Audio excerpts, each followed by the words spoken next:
Assalamualaikum warahmatullahi wabarakatuh. Selamat sore kawan-kawan petani porang di seluruh Nusantara. Hari ini hari Rabu ya. Hari Rabu tanggal 12 Januari tahun 2021. Yang mana pada hari ini waktu sudah menunjukkan pukul 15.30 atau hampir jam setengah 4 sore kawan. Kita berada di lahan.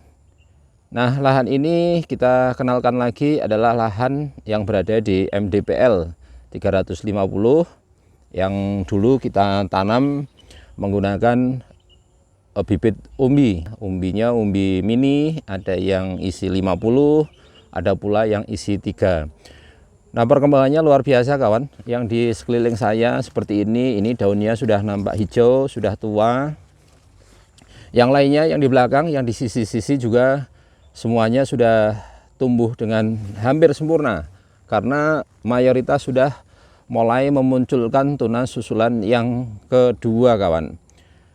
Nah, di sini saya ingin menyampaikan kepada kawan-kawan, ketika kita melihat di media sosial terutama di Facebook ya, banyak sekali yang masih menanyakan bibit porang di bulan ini atau bahkan di tanggal ini, yaitu tanggal 12 Januari tahun 2022.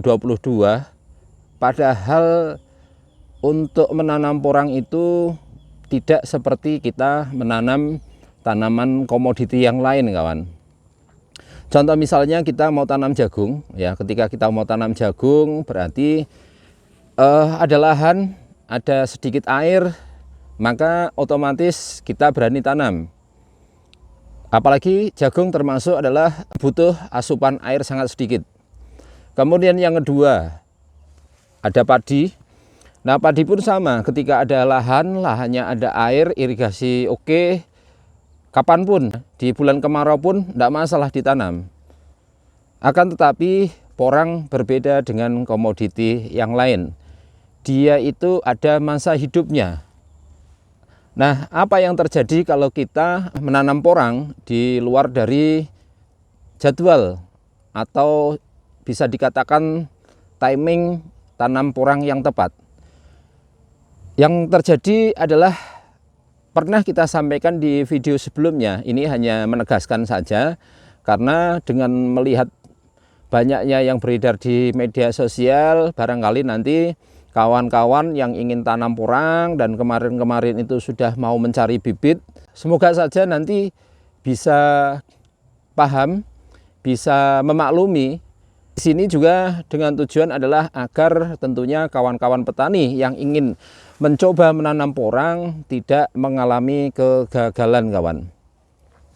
Nah, porang itu kalau di daerah kami, yaitu di Jawa Tengah sendiri, masa tanam itu biasanya adalah dimulai, ada yang September, ada yang Oktober, ada yang November. September itu biasanya adalah untuk lahan-lahan yang ber-MDPL tinggi, sudah berani tanam porang. Nah, kemudian kalau MDPL-nya sedang seperti di tempat saya, ini tanamnya biasanya di bulan Oktober. Kemudian kalau yang di MDPL rendah biasanya tanam di bulan November. Kenapa demikian? Karena jadwal dari September, Oktober, November adalah mengikuti siklus musim hujan pada daerah-daerah tersebut kawan. Karena apa? Karena idealnya kita tanam porang itu adalah menjelang musim hujan. Kalau ada hujan satu kali di daerah tersebut, itu sudah bisa tanam.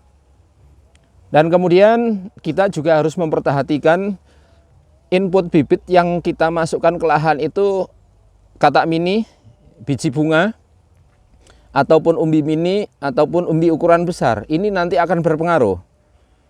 Kalau kita tanamnya katak mini ataupun spora, maka di bulan September kita mau tanam oke-oke saja. Yang penting prosedurnya kita tahu, airnya harus cukup, paling tidak kita sudah menyiapkan sprinkle dalam rangka nanti untuk memodifikasi agar ada hujan buatan.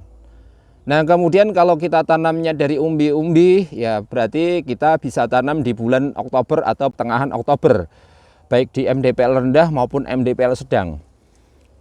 Nah, kemudian kapan dormannya? Nah, dorman tanaman porang atau istilahnya itu masa istirahat setelah dia tumbuh subur semacam ini, porang itu nanti akan mengalami masa istirahat, berbeda dengan komoditi yang lain, bahwa nanti biasanya di daerah kami itu akan mengalami masa dorman.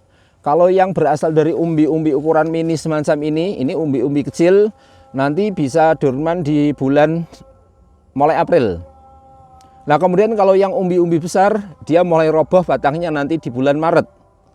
Terutama adalah tanaman yang tidak memunculkan tunas susulan, itu biasanya akan lebih cepat usianya. Nah, kemudian yang menggunakan katak bagaimana? Kalau di bulan April masih ada hujan, kemudian nanti dilanjutkan bulan Mei itu masih ada hujan, itu nanti masa hidupnya bisa sampai akhir Mei, bahkan awal Juni. Nah, demikian kenapa saya sampaikan bahwa kawan-kawan yang ingin tanam porang dan terutama adalah dari biji katak, mohon untuk ditunda terlebih dahulu lah. Jangan keburu. Alangkah baiknya ditunda musim depan. Kenapa? Karena ketika kita melihat tanaman kita ini usianya sudah 2 bulan. Di 2 bulan ini sudah tumbuh sempurna, daun-daunnya juga tumbuh sempurna. Nah, inilah yang menjadi pertimbangan kawan-kawan. Sehingga yang terjadi nanti apa? Nanti bahwa ketika Anda menanam katak pada bulan ini sudah mulai hujan kawan, hujan turun. Yang terjadi apa? Kalau kelembapan tanah terlalu tinggi, bisa saja kataknya nanti malah busuk kawan. Nah, kalau busuk bagaimana? Ya, kalau busuk otomatis kita gagal. Oleh karenanya, kalau kita tanamnya di bulan Januari ini seandainya toh hidup, maka nanti hasil umbinya adalah kita prediksi setengahnya dari estimasi hasil yang kita harapkan. Contoh kalau kita tanam dari katak super dalam satu musim, contoh misalnya ya ditanam di bulan Oktober dan nanti dorman di bulan Mei, itu bisa menghasilkan umbi sebesar setengah kilo. Nah, kalau nanti Anda menanamnya saat ini menggunakan katak super, berarti nanti dapatnya umbi paling kisaran adalah sekitar 2 on. Mungkin sedikit memaksakan ya, 2 on oke lah, enggak apa-apa. Tapi itu nanti akan berdampak ketika tanaman kita 2 musimkan. Yang 2 on contoh misalnya nanti hanya akan dapat menjadi 1 kilo atau 1,5 kilo, bahkan contoh misalnya 2 kilo. Tapi yang setengah kilo atau yang 5 on itu nanti bisa menjadi barangkali 3 kilo. Kalau kita lahannya bagus, contoh misalnya bisa jadi 4 kilo. Nah, selisih 1 kilo saja, tidak usah banyak-banyak, oke lah. Kita selisihnya setengah kilo saja. Di musim kedua, waktu kita panen, kalau jumlah tanaman kita ada dalam satu lahan 1 hektar ini, contoh misalnya kita tanam agak rapat, 60.000 tanaman, maka selisihnya ada sudah hampir 30 ton sendiri kawan. Itu kalau selisihnya adalah setengah kilo. Nah, kalau tanaman kita ada 6.000 berarti selisihnya 3 ton. 3 ton kalau harga contoh misalnya nanti di pasaran adalah 7.000, sudah 21 juta sendiri kawan. Nah, itu adalah nantinya bisa menjadi keuntungan untuk kita, tetapi karena kita memaksakan tanam porang di bulan Januari ini, bisa saja nanti kita dapat keuntungannya lebih sedikit, atau bahkan bisa saja adalah kita gagal total. Yang saya heran juga adalah masih banyak yang mencari biji bunga atau spora. Padahal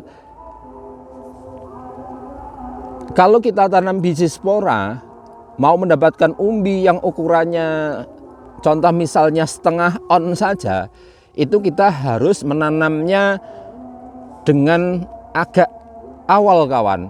Nah, contoh misalnya di daerah kami biasanya tanam di bulan awal Oktober, kita seharusnya harus tanamnya itu di akhir September. Harapannya apa? Masa hidupnya lebih panjang, muncul tunas susulannya lebih banyak, otomatis nanti umbi yang ada di dalam tanah akan lebih besar kawan. Nah, tapi saat ini yang terjadi masih banyak yang mencari biji spora. Nah, ini yang kita heran. Karena ketika ditanam saat ini, biji spora itu kecil sekali.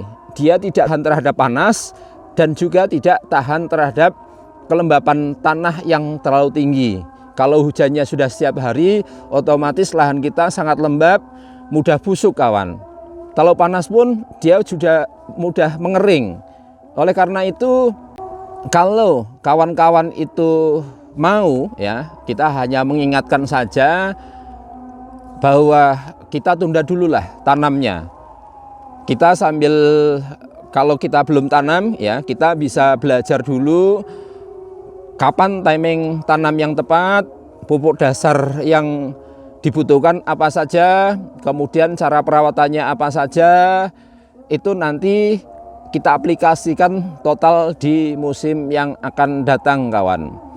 Karena ketika kita memaksakan tanam di luar musim, contoh misalnya saat ini di Januari di bulan Jawa, itu sangat beresiko kawan. Nanti kita akan menunjukkan bahwa tanaman porang kita saat ini pertumbuhannya seperti apa. Sudah berarti kita tanam dulu di bulan Oktober tanggal 16 sampai tanggal 20 ya. Berarti November, Desember ini hampir 3 bulan kawan. Usianya hampir 3 bulan. Kalau kita hitung dulu tanam contoh misalnya bulan Oktober tanggal 20, berarti tanggal 20 November itu adalah 1 bulan, 20 Desember adalah 2 bulan. Nah, sekarang sudah tanggal 12, 8 hari lagi dia usianya adalah 3 bulan.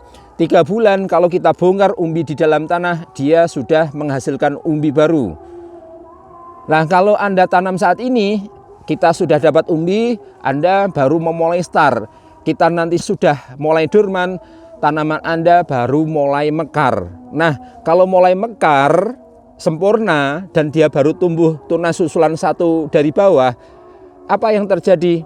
Mau Anda siram, mau Anda modifikasi lahannya, tetap nanti di bulan Juni mayoritas akan dorman total.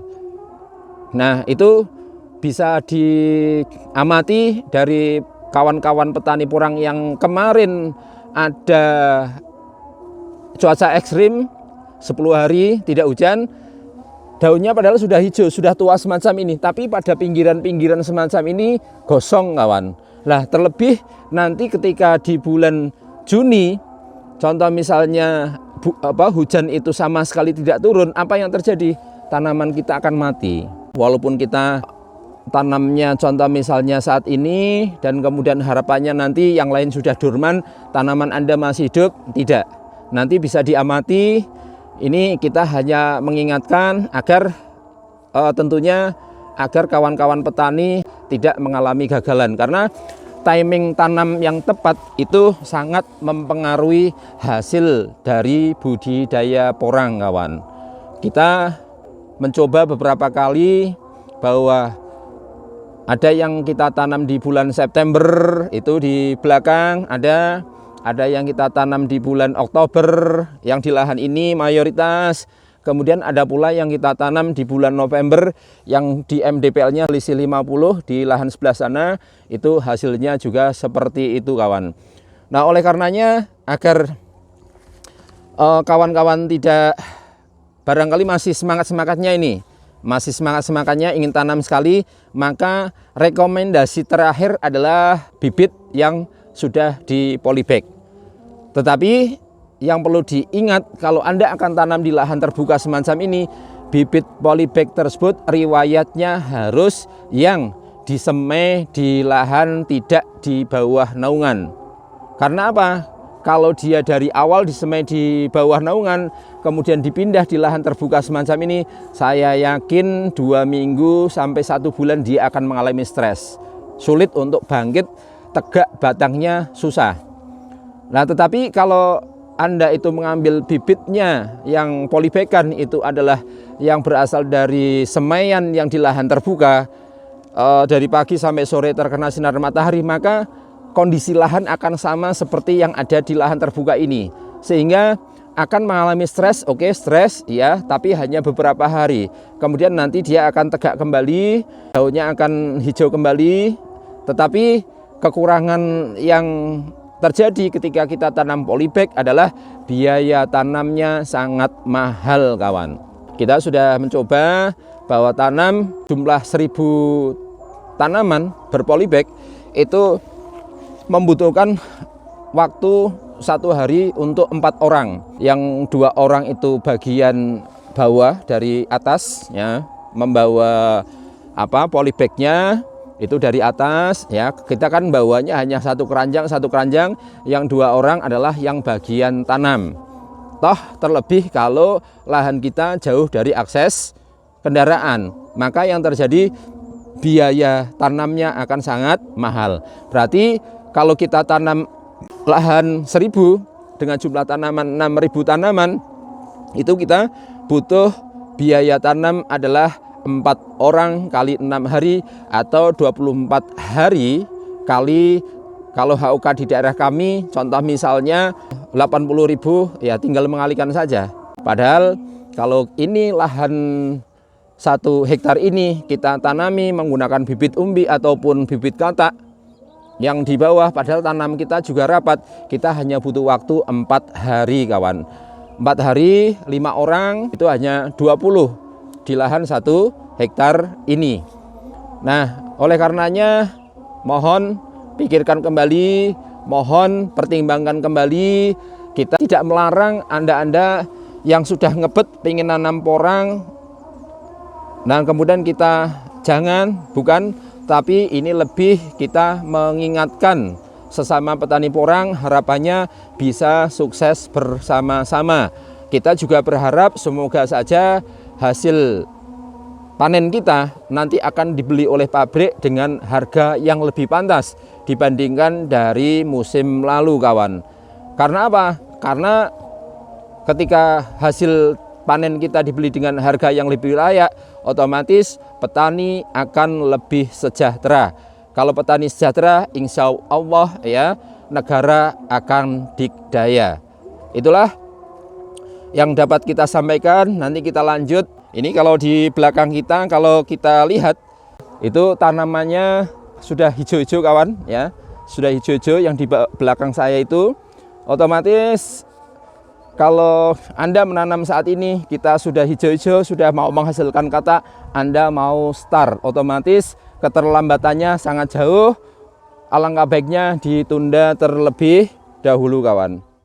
Nah, ini penampakan dari tanaman porang kita, kawan. Daunnya terlihat hijau-hijau. Ini adalah tunas susulan kedua atau batang kedua. Itu pun sudah mulai mekar daun. Kemudian yang masih nampak hijau-hijau muda itu adalah penampakan dari tunas susulan kedua. Yang sebelah sana mayoritas hijau-hijau, hijau muda. Nah, itu menunjukkan bahwa itu adalah tanaman atau batang susulan keduanya.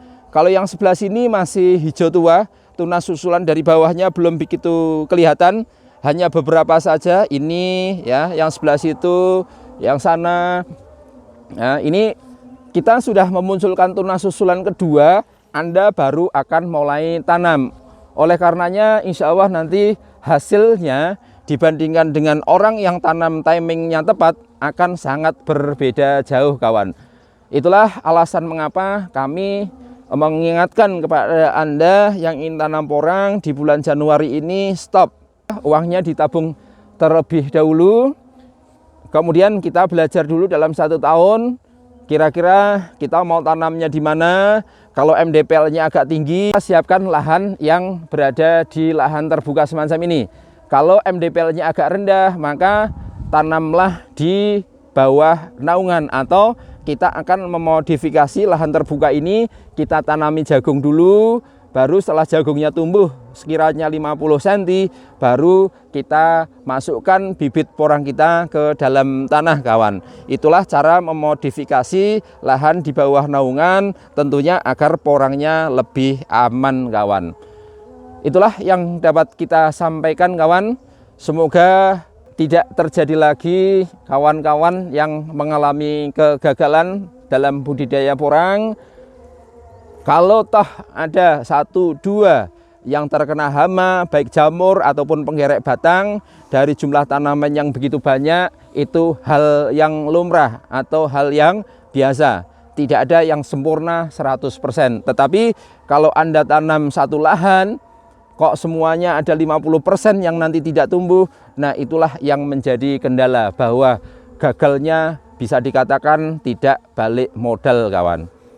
Karena nanam porang itu biayanya sangat mahal, mohon untuk dipertimbangkan kapan kita tanam, timing yang tepat, kawan. Itulah yang dapat kita sampaikan. Semoga tayangan video ini bermanfaat. Salam sukses dari kami. Mohon maaf kelancangan kami menyampaikan ini kepada Anda, bukan niat apa-apa. Tujuannya adalah agar tentunya orang yang akan memulai tanam porang di bulan Januari ini agar tidak mengalami kegagalan, kawan.